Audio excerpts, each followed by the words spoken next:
What's the deal, y'all? This your man King Eric, the media assassin, coming at y'all with another video. So I want to talk about Michael Jackson's Dangerous album.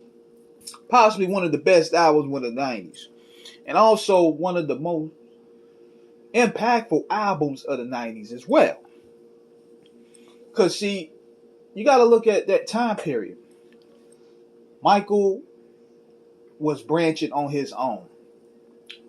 The last three albums he had, Off the Wall, Thriller, Bad, all of them done by Quincy Jones.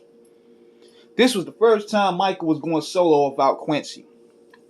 And he knew music was changing to a more edgier sound. He saw hip hop coming in a way.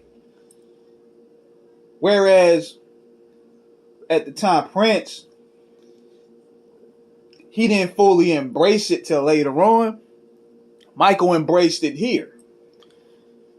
Remember that first single, Jam?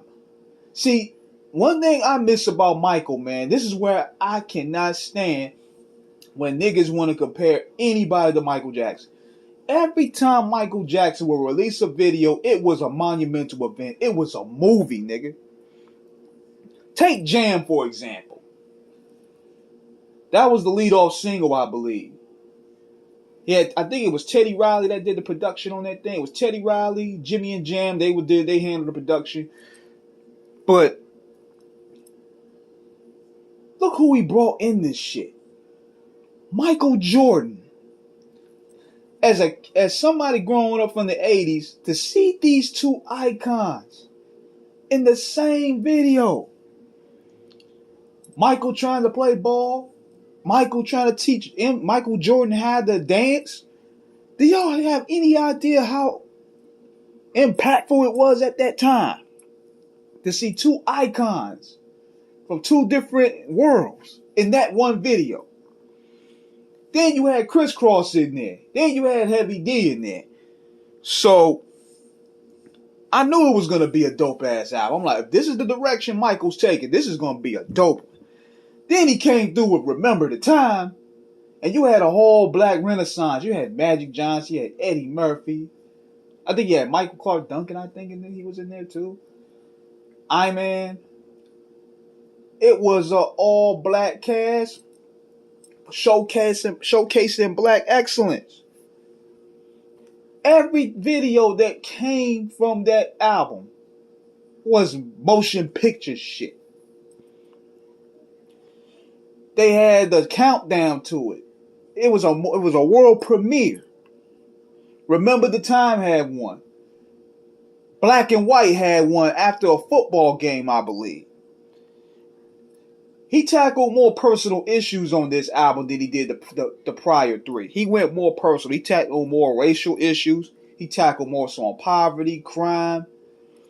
He tackled more personal things that he dealt with. Then he also had one of my favorite songs for that album was Who Is It? I love that little Knight Rider thing. It sounded like some shit that would be played on Streets of Rage. I love that joint. It doesn't seem matter and it doesn't seem right. Who is it? It had a type of vibe. It's straight 90s. It's straight smooth, but it's also has a Knight Rider type theme to it. Then Michael also wanted to showcase his sex appeal because, you know, people at that time was hitting on him, thinking he was gay or whatnot. When he came over In the Closet, brought back prime Naomi Campbell as one of his models. Woo! Women went crazy over that shit, bro. Women went crazy over this. Had everybody believing Mike was bagging her. But what was crazy about this album, every song, this was what Michael had that none of these people have today. His goal on every album was to make every record a hit. And he did with this one. Then he went to the humanitarian side with Heal the World. Love that record. That's up there with We Are the World. That's up there with Man in the Mirror. That's the 90s version of Man in the Mirror. Then the saddest record, man. that Gone So Soon, where he dedicated to a friend of his. It was a young man that died of AIDS. And this was around the time where AIDS was becoming a serious problem. So he took that song to really showcase awareness of what that disease was. Very, very powerful song, man. I can't even listen to that record, man. I mean, that's a real powerful record right there. Knowing the context of what even Michael went through. You could say that he was also speaking to himself. But Dangerous is a real dope ass album, man. And see, I'm thinking what happened with Michael is what happened with many people. They feel once they hit that grand slam, which is that thriller, it's like they're chasing the dragon. Like they're trying to chase success after that, and anything that sells less than that is considered a failure to them. Because 50 Cent goes do that. He feels as though anything that isn't surpassed to Get Rich or Die Trying is a failure. Eminem said the same thing. He said he was chasing the dragon. He was trying to chase the Marshall Mathers LP. He been doing that his whole career.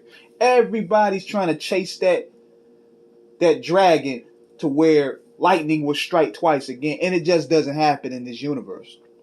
You got to be a cold motherfucker for it to strike twice. You know what I mean? So that Dangerous album was very dope, man. She Drives Me Crazy. Oh man, that record is overall one of Michael's best albums, man. But considering this also happened when it was really booming, the scandals and stuff started coming around, it took a lot of momentum out of it. But Mike, man, from 91, 92, 93 to that, he started getting into that trouble. Dangerous was everywhere. Like, he had hits all over. And people was calling him sellout and stuff. They saying that he abandoned his race. This was the album that brought him back there. You know? So, be sure to give this joint a spin, man. Like, be sure to get this joint a spin into the rotation, because this was one of his best albums and one of the best albums of the 90s, I might add. So let me know what you guys think. Subscribe, hit the like button. Peace.